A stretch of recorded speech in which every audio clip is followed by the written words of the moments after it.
तर शिवसेनेचे आमदार संतोष बांगर यांची आपण ही प्रतिक्रिया ऐकली।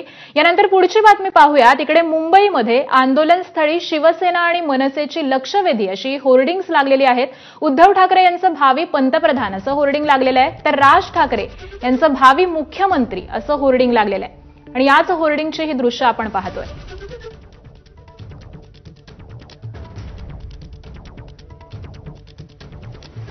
सत्याचा मोर्चा जो महाविकास आघाडी, मनसे आणि इतर विरोधी पक्षांचा निघणार आहे त्यासाठी तयारी झालेली आहे। आणि सध्या मी मेट्रो सिनेमा जवळ आहे। मेट्रो सिनेमा ते मुंबई महापालिका मुख्यालयाचा हा रस्ता जो आता बॅरिगेटिंग करण्यात आलेली आहे आणि हा रस्ता आता बंद करण्यात आलेला आहे। दुपारी 1 वाजता या मोर्चाला सुरुवात होईल आणि 4 पर्यंत हा मोर्चा असेल आणि त्यानुसार इथे आपण बघतोय बॅरिगेटिंग केली आहे, त्यामुळे मोठ्या संख्येने कार्यकर्ते हे फॅशन स्ट्रीट पासून याच मेट्रो सिनेमा जंक्शनला येतील आणि त्यानंतर पुढे मग मुंबई महापालिका मुख्यालयाकडे जातील, जिथे आता स्टेज टाकण्याचं काम सुरू आहे। आपण बघतोय शिवसैनिक असतील, मनसैनिक असतील, हे यायला सुरुवात झालेली आहे। कुठून आलाय तुम्ही गाडी घेऊन? माझं नाव आहे मोहन साहेबराव यादव। मी मूळचा दौंड तालुक्यात नांदगाव गाव आहे, पुणे जिल्ह्यात। येऊन तिथून आला? आता मी केसनमध्ये राहतोय, किंवा केसनन गावची शान आहे। हा, तर तिथे सरपंच आहे आमचे मिलिंद नाना हरगोडे साहेब, संतोष हरगोडे, पोपटराव हरगोडे यांनी आम्हाला सांगितले कसल्या परिस्थितीत तुम्ही तिथे जावा आणि ह्या सत्याचा मोर्चा ही हो, तर ही मोर्चाला परवानगी नाही म्हणून कळलं होतं आम्हाला। पण आम्ही सांगितलं बाळासाहेब ठाकरेंना परवानगी लागत नाही, बाळासाहेबांची पोरं ही, ह्यांना परवानगीची गरज नाही। काय बाळासाहेब ठाकरे कोण म्हणतात? आज जगाचा बाप आहे बाळासाहेब ठाकरे। माझं नाव उद्धवजी मोहन यादव आहे आणि गेले 30 वर्षापासून येत आहे आणि आपल्या सर्व चॅनल मार्फत सगळ्यांनी दाखवला बी आहे आणि आपली ओळख ह्या बाळासाहेब ठाकरेंचा जगात सगळ्यात मोठा फॅन आहे। आता ही काय गाडी फॅशन स्ट्रीट पासून निघणार? हो, आणि ही गाडी मोर्चात काही लोकांनी मला सांगितलं की हा मोर्चाला परवानगी नाकारली। हा फोटो आता तुम्ही लावला का? 30 वर्षापासून दसरा मेळाव्यात लावला। दसरा मेळाव्यात लावला? हा, दसरा मेळाव्यात हा फोटो लावला। ह्या घटनेला यायला 19 वर्ष लागले। किती? 19 वर्ष। काही लोकांनी त्याच्यात खोड्या घातल्या, काय केलं ते सगळं माहिती, पण तो आता स्वतः साहेब आपल्या घरी येणार। फोटो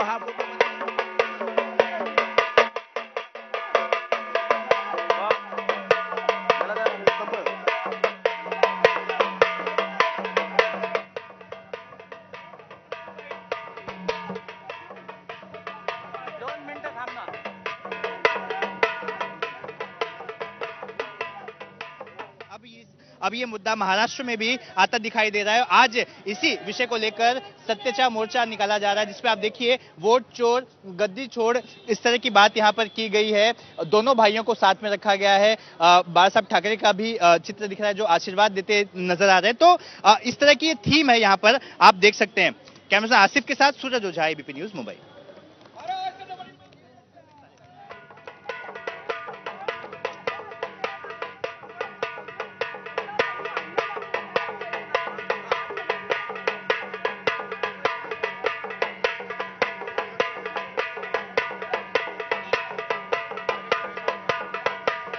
तर मुंबईतली ही दृश्य आपण पाहतोय।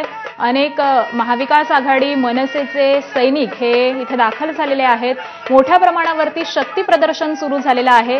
अनेक नेते मंडळी ही देखील या परिसरामध्ये दाखल झालेली आहेत। शशिकांत शिंदे हे देखील दाखल झालेले आहेत। त्याचबरोबर राज ठाकरे सुद्धा पोहोचलेले आहेत आणि अगदी काही वेळामध्ये साधारण 1 वाजण्याच्या सुमारास या मोर्चाला सुरुवात होईल।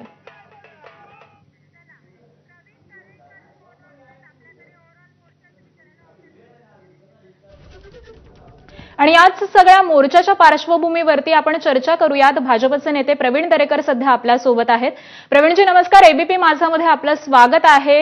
आज सत्याचा मोर्चा मुंबईत धडाडतोय, सगळे विरोधक हे त्यांनी वज्रमूठ एकवटलेली आहे। आपली पहिली प्रतिक्रिया काय?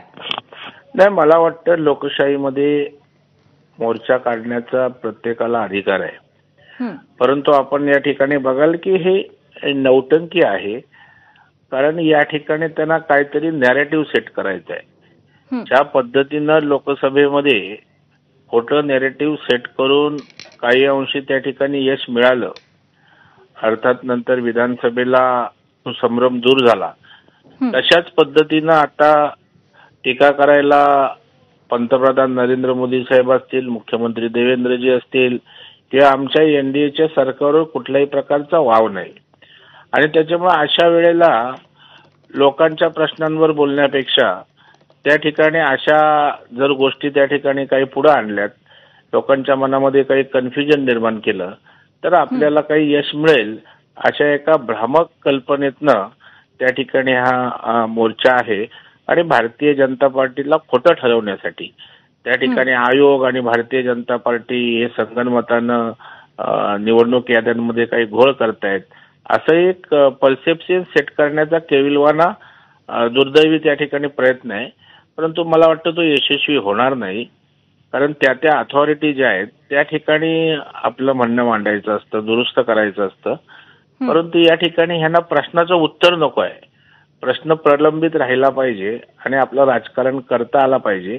त्याच्यामुळे सत्याचा मोर्चा नाही आहे, हे असत्य कृती करून त्या ठिकाणी ज्या अथॉरिटीकडे न्याय मागायला पाहिजे, जिथं पुरावे दिले पाहिजे, तिथे नाही वाटलं तर न्यायालयीन लढाई लढली पाहिजे. परंतु यांना कुठल्याच प्रकारे उत्तर नको आहे. त्यांना लोकांच्या मनामध्ये संभ्रम निर्माण करून काही नॅरेटिव्ह सेट करता येतं का? परंतु दरेकरजी, आपण म्हणताय की या प्रश्नाचं उत्तर मिळायला हवं. मतदार यादीतील जे सगळे घोळ आहेत, एकूणच दुबार मतदार केलं जातं, या सगळ्याच संदर्भात आपली आणि आपल्या पक्षाची नेमकी भूमिका काय? कुठल्याही प्रकारे मतदार यादीत ज्या काही चुका असतील त्या चुकांची पाठराखण आम्हाला करण्याची काही आवश्यकता नाहीये. आम्ही जे काही मतदार याद्यामध्ये चुका झाल्या असतील, काही बदल झाले असतील तर ते दुरुस्त व्हावेत या भूमिकेशी आम्ही आहोत ना. परंतु त्याकरिता मोर्चानी भूमिकेत बदल होत नाही ना.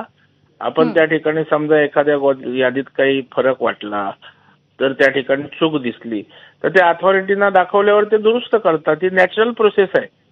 हे आतापर्यंत याद्यांमध्ये चेंजेस होत असतात, काही नावं डिलीट होत असतात, राहिली तर पुन्हा टाकत असतात, त्याच्यामुळे डबल झाली तर डिलीट करतात. ही एक निरंतर चालणारी प्रक्रिया आहे.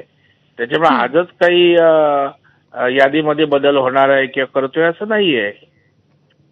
बरं, त्यामुळे लवकरात लवकर या ज्या सदोष याद्या आहेत त्या लवकरात लवकर दुरुस्त केल्या जाव्यात हीच आशा आहे. धन्यवाद दरेकरजी, आपण प्रतिक्रिया दिलीत याबद्दल. तर या सत्याच्या मोर्चासाठी अनेक महाविकास आघाडी त्याबरोबर मनसेचे नेते हे दाखल होण्यास सुरुवात झालेली आहे. तिकडे राजन विचारे हे देखील निघालेले आहेत. त्यांच्याशी